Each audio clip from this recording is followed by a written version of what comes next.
नमस्कार आणि the deep डाईव्हमध्ये स्वागत. आज आपल्याकडे काही खूपच गहन धर्मशास्त्रीय दस्तावेज आहेत. हो, आणि ते भविष्याबद्दल एक विलक्षण चित्र रेखाटतात. अगदी. हे चित्र आहे सहस्त्रकाराच्या राज्याचं, म्हणजे एका 1000 वर्षांच्या कालखंडाचं. या स्रोतांनुसार हा काळ मानवी इतिहासाचा एक खूप महत्त्वाचा टप्पा असेल. आणि ही संकल्पना वाटते तितकी साधी नाही. आजच्या चर्चेचा उद्देश हाच आहे की या स्रोतांच्या आधारे या राज्याची रचना समजून घेणे, म्हणजे तिथलं जीवन कसं असेल, त्याचे शासक कोण असतील, आणि सर्वात महत्त्वाचं म्हणजे शब्बात सारख्या जुन्या संकल्पनेचा या भविष्यातील राज्याशी काय संबंध जोडला जातोय हे पाहणं खूप रंजक आहे. चला तर मग याच गोष्टीच्या मुळाशी जाऊया. या स्रोतांमध्ये एक खूप सुंदर उपमा वापरली आहे. ते या 1000 वर्षांच्या राज्याला निर्मितीच्या इतिहासातील 7वा दिवस म्हणतात. म्हणजे ज्याप्रमाणे देवाने 6 दिवसात जग निर्माण केलं आणि 7व्या दिवशी विश्रांती घेतली, तसाच काहीसा हा प्रकार आहे का? अगदी तसंच. आणि ही केवळ एक उपमा नाही, तर त्यांच्या युक्तिवादाचा तो पाया आहे. अच्छा. या स्रोतांनुसार मानवी इतिहासाचे 6000 वर्षे हे कामाचे, संघर्षाचे आणि त्रासाचे 6 दिवस आहेत. आणि त्यानंतर येणारा 7वा सहस्रक म्हणजेच ही 1000 वर्ष ही मानवजातीसाठी विश्रांतीचा, शांतीचा आणि पुनरुत्थानाचा शबात काळ असेल. अच्छा, म्हणजे हा फक्त एक आकडा नाही, त्याला एक मोठा प्रतिकात्मक अर्थ आहे. आणि मला वाटते हे स्रोत या कल्पनेला आणखी काही प्रतिकांशी जोडतायत, बरोबर? हो, आणि ही प्रतीकं खूप महत्वाची आहेत. ती या राज्याचे स्वरूप स्पष्ट करतात. जसे की युबेल वर्ष. अगदी. पहिलं प्रतीक तुम्ही म्हटलात तसं साप्ताहिक शब्बात म्हणजे विश्रांती. दुसरं आहे योबेल वर्ष. प्राचीन इस्रायली कायद्यानुसार दर 50 वर्षांनी योबेल वर्ष साजरे व्हायचे, ज्यामध्ये सर्व कर्ज माफ केली जात, गुलाम स्वतंत्र होत आणि गहाण ठेवलेली जमीन तिच्या मूळ मालकाला परत मिळत असे. बरोबर. हे प्रतीक आहे सर्वस्वाच्या पुनर्स्थापनेचं. जे काही गमावलं होतं ते परत मिळण्याचा काळ. आणि तिसरं प्रतीक आहे मंडपांचा सण. हा तर एक मोठा उत्सव असायचा. हो, जो आनंद आणि देवाच्या सानिध्यात एकत्र राहण्याचं प्रतीक होता. म्हणजे विश्रांती, पुनर्स्थापना आणि उत्सव, या 3 गोष्टी मिळून त्या 1000 वर्षांच्या राज्याचं चित्र तयार होतं. हे ऐकायला तर खूपच छान वाटतंय, एका आदर्श जगासारखं. बरोबर. ही प्रतीकं आपल्याला सांगतात की तो काळ केवळ संघर्षाचा अभाव नसून तो एक सकारात्मक, आनंदी आणि भरभराटीचा काळ असेल. मग या आदर्श जगाचं वर्णन कसं केलं आहे या स्रोतांमध्ये? म्हणजे रोजचं जीवन कसं असेल? कारण आदर्श जग म्हटलं की आपल्या डोळ्यासमोर एक काल्पनिक चित्र उभं राहतं. या स्रोतांनी ते चित्र खूप तपशीलवार रंगवलं आहे. सगळ्यात आधी युद्धाचा पूर्णपणे अंत होईल. एक प्रसिद्ध वचन आहे, ते आपल्या तलवारींचे फाळ बनवतील आणि भालांची विळी. म्हणजे युद्धाची शस्त्र वितळून त्यांची शेतीची अवजारं बनवली जातील. अगदी. संघर्ष संपून नवनिर्मिती सुरू होईल. पण या पुढचं वर्णन तर आणखी अविश्वसनीय आहे. ते प्राण्यांबद्दलचं वर्णन, बरोबर? लांडगा कोकराजवळ राहील आणि सिंह बैलासारखं गवत खाईल. हो. खरं सांगायचं तर हे ऐकून एखाद्या परिकथेसारखं वाटतंय. याचा काही खोल अर्थ आहे का, की हे शब्दशः घ्यायचं? यावर 2 मतप्रवाह आहेत, पण बहुतेक जण याला प्रतिकात्मक आणि शब्दशः दोन्ही अर्थांनी पाहतात. शब्दशः म्हणजे निसर्गातील हिंसक वृत्तीच नाहीशी होईल. ओके. पण प्रतिकात्मक अर्थाने हे सृष्टीवर आदमाच्या पापामुळे आलेल्या शापाचं संपूर्ण निर्मूलन आहे. अच्छा. निसर्गातील नैसर्गिक शत्रुत्व संपून जाईल. इतकंच की लहान मूल विषारी नागाच्या बिळाशी खेळू शकेल आणि त्याला काहीही होणार नाही. म्हणजे सुरक्षिततेची एक कमालीची भावना असेल. आणि मानवी जीवनाबद्दल काय? आपलं आयुष्य, आपलं आरोग्य, यात काही बदल होतील का? खूप मोठे बदल. या वर्णनानुसार माणसाचं आयुष्य खूप लांब असेल. 100 वर्षांच्या व्यक्तीला तरुण समजलं जाईल, असं म्हटलंय. काय सांगताय? हो. आणि बालमृत्यू नावाची गोष्टच अस्तित्वात नसेल. दुःख, वेदना, रडणं हे कायमचं नाहीसं होईल. आणि या सगळ्याच्या केंद्रस्थानी असेल दैवी सान्निध्य, असं काहीतरी आहे ना? बरोबर.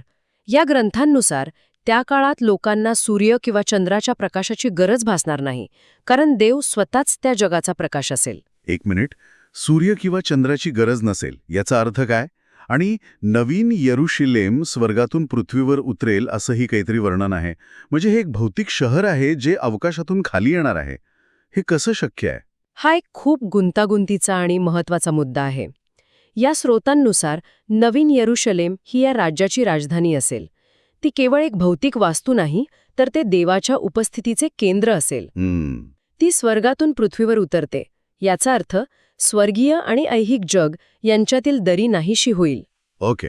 देवाच्या सिंहासनातून जीवनाच्या पाण्याची नदी वाहेल आणि तिच्या काठावर जीवनाची वृक्ष असतील, ज्यांची पानं राष्ट्रांना बरी करण्यासाठी असतील.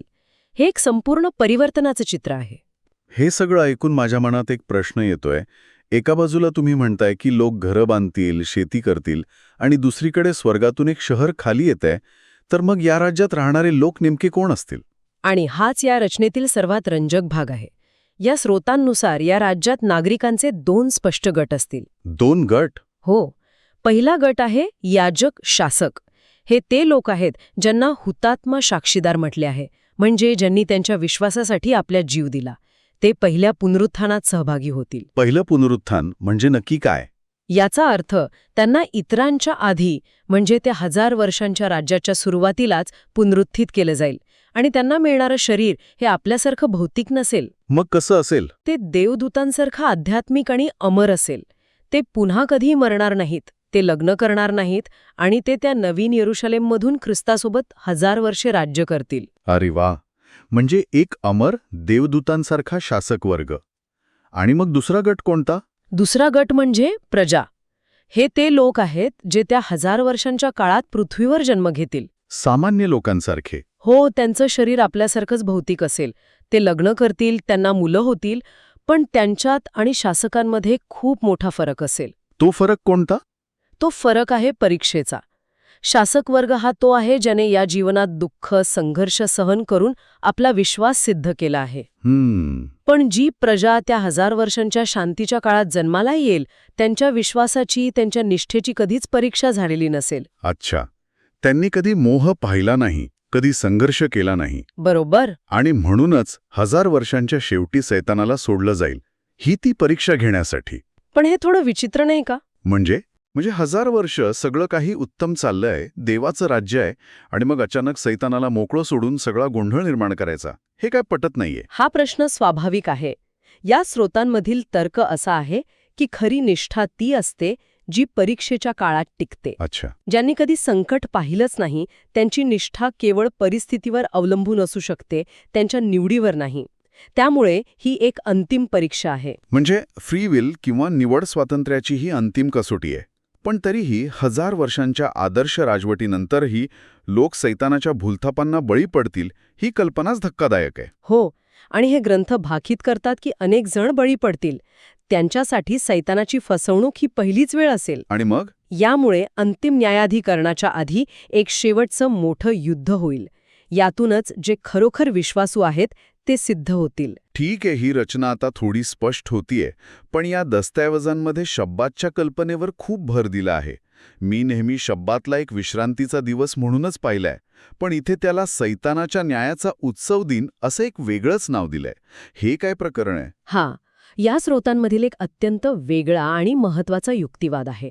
त्यांच्या मते शब्बात हा केवळ देवाने निर्मितीनंतर घेतलेल्या विश्रामाचं प्रतीक नाही, मग तर तो एका मोठ्या विजयाचा उत्सव आहे. तो विजय म्हणजे सैतानाला 1000 वर्षांसाठी कैद केले जाणे. अच्छा. म्हणजे शब्बात पाळणं म्हणजे फक्त आराम करणं नाही, तर सैतानाच्या पराभवाचा उत्सव साजरा करणे आहे. अगदी तसंच. ज्या दिवशी सैतानाला बांधून ठेवले जाईल आणि त्याचे राज्य संपेल, त्या दिवसाची आठवण म्हणून शब्बात आहे. जर असं असेल तर मग सैतानाचं मुख्य लक्ष काय असेल? अगदी बरोबर विचार करताय तुम्ही. जर शब्बात त्याच्या पराभवाचं प्रतीक असेल, तर त्याचं पहिलं काम असेल ते प्रतीकच लोकांच्या मनातून काढून टाकणं. म्हणून ते वेळ आणि नियम बदलेल असं म्हटलंय का? बरोबर. तो लोकांना हा महत्वाचा दिवस विसरायला लावेल, जेणेकरून त्याच्यावर होणाऱ्या न्यायाची आठवणच पुसली जाईल. आणि याच विचारातून खोट्या शब्बातची कल्पना समोर येते का? होय. हे ग्रंथ असं भाकीत करतात की अंतिम काळात सैतान उपासनेसाठी एक बनावट खोटा दिवस स्थापित करेल. याला ते सैतान उपासना दिन म्हणतात. आणि तो लोकांना तो पाळायला भाग पाडेल? हो.